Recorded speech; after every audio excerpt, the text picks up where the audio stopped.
Good morning, friends. This is Sonam Wangchuk connecting with you from Ladakh in the Indian Himalayas.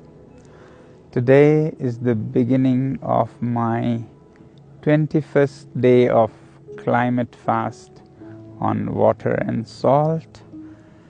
It's clear skies here and temperatures have once again dipped to -10. You can see the glass here all frozen, and together with me in these conditions are a record 350 people sleeping hungry outdoors. We are trying to remind and awaken the conscience of our Prime Minister, Mr. Modi, and our Home Minister,